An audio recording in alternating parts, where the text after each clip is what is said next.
Good morning everyone, welcome back to the channel. आज की video में 22 जून के करंट अफेयर्स हम डिस्कस करेंगे। शुरू करते हैं। फर्स्ट क्वेश्चन है, the world's first conservation and breeding centre for the Asian king species of vultures will be set up in which place. तो इसे उत्तर प्रदेश में, और उत्तर प्रदेश में भी महाराजगंज डिस्ट्रिक्ट जो है यहाँ पर इसको सेटअप किया जाएगा। वर्ल्ड का पहला conservation and breeding centre for vultures. Objective क्या है इसे सेटअप करने का? To conserve the Asian king species of vultures and increase their numbers.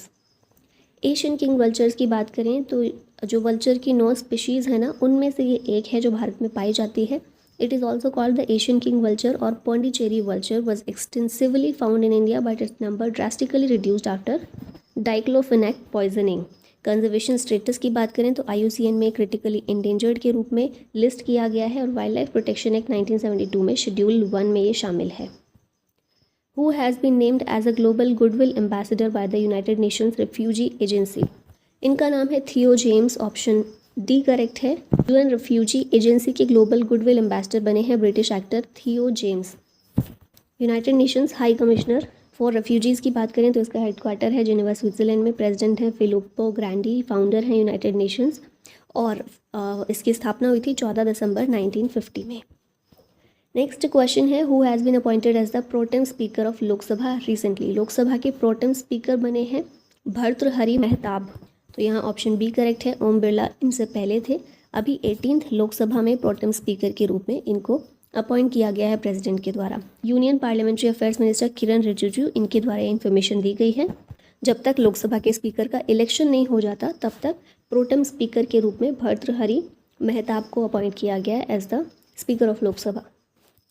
Pro tem speaker क्या होता है? तो प्रोटेम लैटिन फ्रेज है जिसका मतलब होता है फॉर द टाइम बीइंग। तो इससे क्या समझ आया कि जो प्रोटेम स्पीकर है एक टेम्पररी स्पीकर है जिसे लिमिटेड पीरियड ऑफ टाइम के लिए अपॉइंट किया जाता है ताकि लोकसभा का काम जो है वो चलता रहे। स्पीकर का जो काम है वो कोई संभाल ले कुछ टाइम के लिए, या फिर स्टेट लेजिस्लेचर जो भी कंडीशन हो।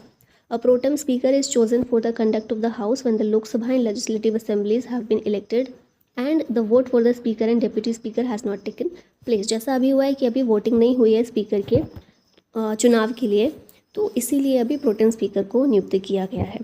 अच्छा, ये चीज़ याद रखिएगा, जो हमारा संविधान है ये प्रोटेम स्पीकर जैसा शब्द इस्तेमाल नहीं करता है। संविधान में इस शब्द का जिक्र नहीं है कहीं भी। Office of the pro tem speaker ceases to exist after the new speaker of the house is chosen. ठीक है, नया स्पीकर चुन लिया जाएगा तो उसके बाद ये जो पद है अपने आप खत्म हो जाएगा। प्रोटेम स्पीकर को प्रेसिडेंट ऑफ इंडिया या फिर अगर स्टेट की बात की जाए तो गवर्नर के द्वारा अपॉइंट किया जाता है। प्रेसिडेंट और governor administers the oath of office to the pro tem speaker. Appointments revise करते हैं। धनलक्ष्मी बैंक ने अपॉइंट किया है अजीत कुमार केके को as managing director of bank. Cyril Ramaphosa second time president बने हैं साउथ अफ्रीका के। अजीत डोभाल इंडिया के नेशनल सिक्योरिटी एडवाइज़र हैं, तीसरी बार बनाए गए हैं। मोहन चरण मांझी बीजेपी के पहले चीफ मिनिस्टर हैं ओडिशा के।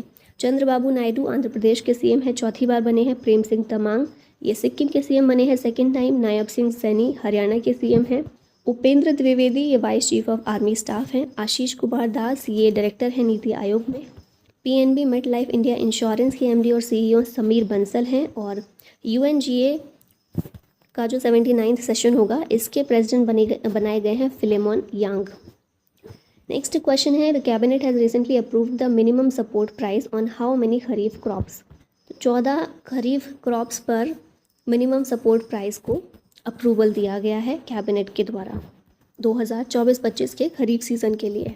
अच्छा, ये चीज़ इंपॉर्टेंट है, इकोनॉमिक्स की है, याद रखिएगा। सेंट्रल गवर्नमेंट जो है ये MSP को फिक्स करती है on the recommendation of CACP यानी कि commission for agricultural cost and prices before every crop season. अब जैसे खरीफ क्रॉप का सीज़न आने वाला है तो उससे पहले ही ये डिसाइड कर लिया गया है और CACP रिकमेंड करती है कि कितना कितना कैसे किया जाए, उसी हिसाब से सेंट्रल गवर्नमेंट करती है। CACP जो है इसको कॉन्स्टिट्यूट किया गया था 1965 में under the ministry of agriculture and farmers welfare. Next question है, who was David Johnson who passed away. ये कौन थे? क्रिकेटर थे जिनकी रिसेंटली डेथ हो गई है, याद रखिएगा। अब नेक्स्ट यहाँ पर रिवाइज करते हैं ऐसे लोग जिनकी रिसेंट में डेथ हुई है। ये जो हेडिंग है ये गलत आ गई है। तो सबसे पहले हैं हरपाल सिंह बेदी। ये कौन थे? ये एक स्पोर्ट्स जर्नलिस्ट थे जिनकी डेथ हो गई है। फिर उसके बाद रिचर्ड M. शर्मन, ये डिज्नी सॉन्ग राइटर थे। वैभव अनिल काले, ये फॉर्मर इंडियन आर्मी ऑफिसर्स थे जिनकी गाज़ा अटैक में डेथ हो गई। उसके बाद नेक्स्ट है कमला बेनीवाल, ये कांग्रेस लीडर और फॉर्मर गवर्नर रह चुके थे। Sushil Kumar Modi deputy chief minister of Bihar थे। मुरलीधर चंद्रकांत भंडारे उड़ीसा के गवर्नर थे। उसके बाद है राजीव तारानाथ, रोड मेस्ट्रो थे। उसके बाद मालती जोशी हैं जो कि ऑथर थी। Alice Munro Nobel prize winning author थे। इन सभी लोगों की रिसेंट में डेथ हो गई है। और नेक्स्ट क्वेश्चन है which ministry is hosting the world Food India 2024 event. Food की बात हो रही है तो ministry of food processing industries है जो इस इवेंट को ऑर्गेनाइज कर रही है भारत में।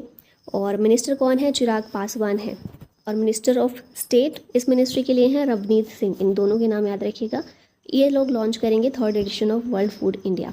World Food India will be organised from 19 to 22 September 2024. It will be organized to foster collaboration and partnership among global and Indian food sector stakeholders. तो बस ये चीज़ें कुछ याद रखिएगा। नेक्स्ट क्वेश्चन है the 48th edition of Copa America cup has begun, it is related to which sports. ये संबंधित है फुटबॉल से। Copa America cup 48th addition इसका अभी 21 जून 2024 से शुरू हुआ। कहाँ पर? अमेरिका में।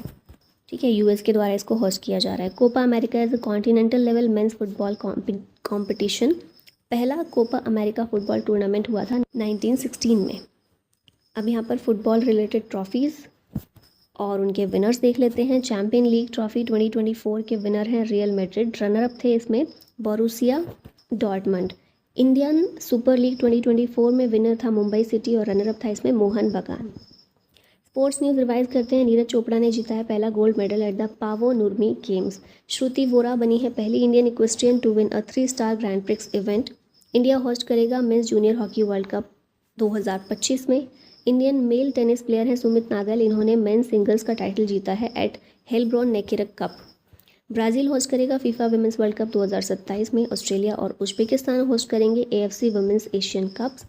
इंडिया होस्ट करेगा BWF वर्ल्ड जूनियर चैंपियनशिप 2025 में गुवाहाटी में। तमिलनाडु के P श्याम निखिल बने हैं इंडिया के 85th chess grand master. Satwik Sairaj रांकी Reddy और चिराग शेट्टी ने जीता है men's doubles title at Thailand open 2024। और चाइना थॉमस और उबर कप ये दोनों चाइना के द्वारा जीते गए हैं। When is world music day celebrated every year. इस दिन को 21 जून को सेलिब्रेट करते हैं हर साल। पहली बार 1982 में इसे सेलिब्रेट किया गया था। हिंदी साहित्य सम्मेलन will be held in which state. ये हमें उड़ीसा में देखने को मिलेगा। हिंदी साहित्य सम्मेलन 23 से लेकर 25 जून तक कोरापुट उड़ीसा में। हिंदी साहित्य सम्मेलन स्टेब्लिश हुआ था 1910 में। Hindi Sahitya Sammelan is a premier public institution dedicated to the promotion of Hindi language and literature and Devanagari. Headquarter Prayagraj Uttar Pradesh में है।